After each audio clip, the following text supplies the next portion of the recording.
You say you wrote this over 10 years, and so much of this book is about coming of age, and especially, I know it sounds kind of gross and weird to say, but becoming a woman, and all the many things that means. And I'm wondering, over the course of writing these, how your feeling towards your own poems that you had written changed, if at all, and were there things as you were editing, or if you were editing, that you went and found, wow, that perspective on that has changed a bit? It's a really interesting time, I think, for me personally, to have this book, which does dwell so much in adolescence. I think adolescence is a really dramatic time in a person's life. I find it a really intriguing setting for poems.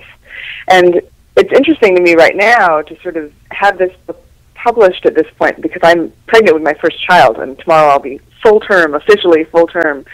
So I feel like I'm standing at the sort of precipice of a different stage in my life, and looking back at seeing these poems published, it's really interesting. To sort of perspective-wise, it's very interesting. One of the themes I'm working with in the collection is the idea of fine line between progress, and I mean that progress, geographical sort of changes, and emotional progress too, and the sort of fine line between progress and desecration. Mm-hmm. In terms of ecologically and the way the landscape has changed, especially in the American Southwest. And I think that adolescence is a time in life when that line becomes blurred. It's just stepping into the world. Along the course of one's career, one's voice changes dramatically. And I think in terms of the craft of writing poems, I feel definitely sort of more distant from certain poems than from others that are newer or more in this voice I'm writing in now.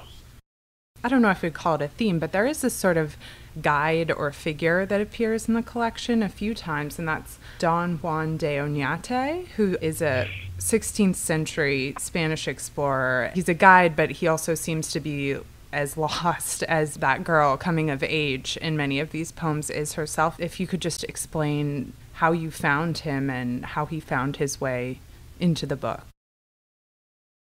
He's a really interesting character. I mean, I think that there are only a few high schools in my hometown, and one of them is named after this guy. I mean, he's definitely a well-known and a well-remembered figure in New Mexico, which is interesting and in some ways sort of ironic. What I found really interesting about his story and the story of these explorers, these conquistadors coming up from Mexico City to claim this land for Spain, is just how little they knew of where they were headed. One of the writers in Oñate's contract, as he sets out to explore this land, where the viceroy in this letter essentially says, if you come to the North Sea, you're to send a detailed description of the coast and the capacity of the harbors there. And so it was really interesting, again, to think about these guys fumbling and bumbling their way up through this treacherous terrain. There's a wide swath of New Mexico known as the Jornada del Muerto, where the Rio Grande runs through the state of New Mexico.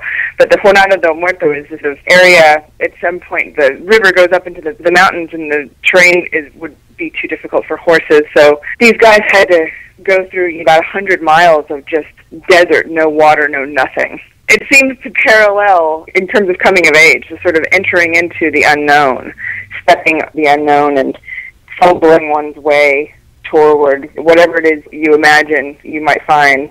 One thing that might be interesting would be to read maybe El Camino Real, the first one of that series. And then so alongside it is the poem that precedes it in the collection, Starting Small, which is also sort of about a beginning in a way. And I think that those two poems sort of speak a little bit to each other.